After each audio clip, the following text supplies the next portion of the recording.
Hey guys, subscribe for daily content. And if you're shopping for gear, make sure you check out the description for the newest items at some of the very best online retailers. There's also links for some of the items that I personally recommend. Thanks! What's going on YouTube? Metal Complex here, and today I've got a turbo fast knife review / knife overview to show you guys. This is the Miguron Katou, K-A-T-A-O-U is how it's spelled. I'll let you guys tell me how that's pronounced.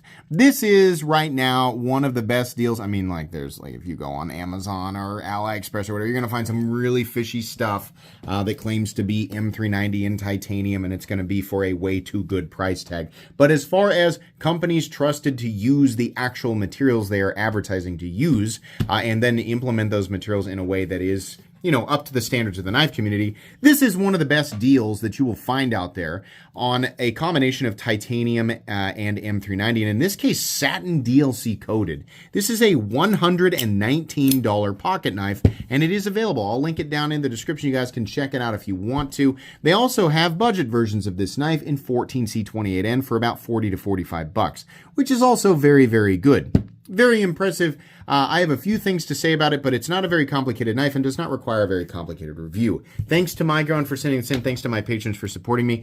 Make sure your notifications are turned on for the Metal Complex YouTube channel.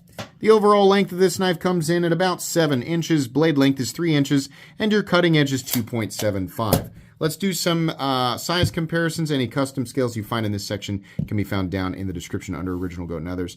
It's close to the same size as my Mini Excalibur, but still a little bit smaller, definitely smaller than the full-size one. Let's go ahead and put it up against just the Spyderco Para 3, and then I think we'll finish off here with, well, I was going to say the Hogue Deca, but the Hogue Deca is on vacation apparently, so we'll use the Benchmade bug out. There you go. How's the action? This is a crossbar lock from Miguron. I think Miguron would be very smart to alter their crossbar locks with Omega springs to crossbar locks with coil springs, as we are seeing other companies do, and will factually see more companies do as time goes on. And those companies will reap the benefits because people will flock to their knives. Even if, some of you don't care, realistically, the crossbar lock knife is a very approachable locking system, whether you're right or left-handed. Ambidextrous is also, when done correctly, a very strong locking system with one weakness, and that weakness is the Omega spring reliability. So switching to a crossbar lock not only makes the lock more interesting, but it also makes the lock more reliable. It's just a better choice. So I think that would be a good idea moving forward, as well as exploring other locking systems outside of titanium frame locks. Miguron likes to use just those two, and considering they make some of the best priced, trustworthy knives on the market, they could really capitalize on this by switching a few things up. Well, more on that here in a second. Let's see here. Let's go ahead and do the carry profile. Thickness up against the Spyderco Para 3. About the same, little bit thinner. Length and height up against the PM2 and Para 3. By the way, the end result of that, the action is exactly what you'd expect. It's good, right? It's par for the course. Nothing special, but also exactly what you would want it to be. Length and height up against the PM2 and Para 3. This is a very simple knife to carry. It's appropriate in almost any setting and very lightweight, for sure. Almost any pant material as well. M390, DLC coated. Titanium scales, titanium pocket clip, and some steel internals, including the cage, mainly the cage for the crossbar lock. 3.1 ounces, considering it has a 3-inch blade, is pretty darn great. In fact, almost perfect. And your balance is right in the middle of the primary index finger position, but maybe a 1/4 inch back of the pivot. So not bad. Let's go ahead and do a hardware check. I'll get out my tools. As per usual, my tools are very inexpensive and very recommendable. You can find them right down in the section of my description that talks about the tools I use in this channel. That's a T9. That's not what we want. We want the T8. I just need to put those back correctly. I think all of the hardware here is going to be T8. We got T8. We got T8. Got T8. Same with the pocket clip screws, and it is ambidextrous mounting position for the pocket clip, which is the way it should be. It's an ambidextrous locking system.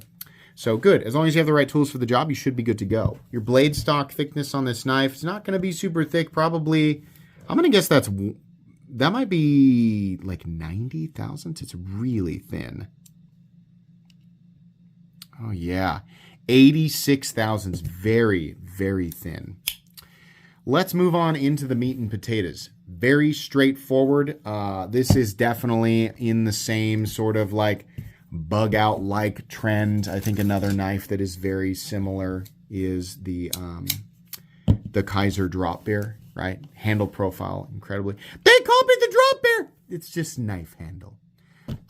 Blade shape, simple drop point recurve, or, whatever you want to call that. Slight harpoon, not really. It's just got a swedge that kind of looks that way, but recurve. It's a very similar size to the drop bear with the top liner lock, which, hey, drop a button operated top liner lock in something like this, Miguron, you're going to have people beating down your door for it.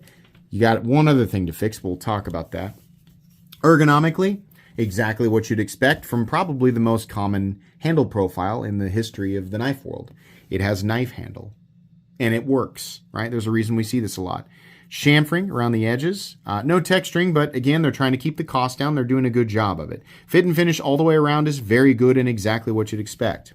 I'm not a recurve guy, but, they're spicing it up a little bit. So if you are a recurve guy, maybe you'll like this.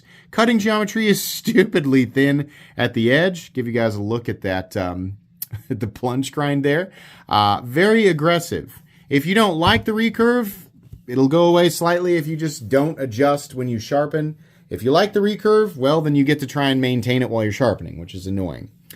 And it'll, by the way, to sharpen out a recurve, it would take a very long time. A very long time. And it's going to look a little goofy during the process. So, I'm not saying like, oh, no big deal, just sharpen it out. No, I'm just saying like, that's the deal there. Thumb stud is rounded at the top, so that's nice. The position is also very good. No billboarding on the blade whatsoever except for M390. And this is a true DLC coating, which means it is extremely durable, extremely scratch resistant, and incredibly corrosion resistant because of the satin finish, right? No additional drag versus a standard satin finish knife. So that's great. It's nice to see that, that value added there. Jimping up top. Very thin blade stock, but the jimping does work. Very comfortable. The pocket clip does not create an additional hotspot. It's a little long in my opinion, but it doesn't create an additional hotspot, so that's fine. Like I said, ambidextrous mounting position for the pocket clip. You have a lanyard hole back here and then just some simple standoffs in and out of the pocket, very easy. Not an incredibly aggressive pocket clip in terms of the tension there, so that's fine. Your open position stop pin is here. Your closed position stop pin, as we can see coming back around, is I believe that one down there, which means that it is underneath the, or behind the plunge grind. But how deep is it? It's actually right in front of where it starts to turn into the plunge grind, which means it's pretty deep. If we think about where that is, right, in front of this, it's really, really, in fact, I think you can actually see the indention right here. Sorry, I have some, I don't know if that's like egg on my finger, but it's nowhere near the actual cutting edge. No, it's nowhere near. It's deep enough that that's not going to be an issue. Anybody who complains about that doesn't understand the issue. So yeah, that's fine. No blade play up, down, left, or right. No lock stick. No pivot lash. It's amazing to me that Miguron can manufacture a knife with no pivot lash, but Strider can't. Sorry, I'm still bitter about that. Centering is dead on, right? Not anything overly complicated here. $119. That's an amazing price tag. And let me be clear about this. Miguron really does use M390. If you are looking on Amazon and you find a knife that's titanium and M390 and they want $70 for it, one of two things is happening. More than likely, it is not M390. In the event that it is M390, the heat treatment is so hilariously non-existent, it might as well say banana on the blade. It doesn't matter. You're not really buying anything special there. In fact, you're being taken for a ride, right? Miguron delivers the actual materials. They deliver on fit and finish. It's actually pretty incredible.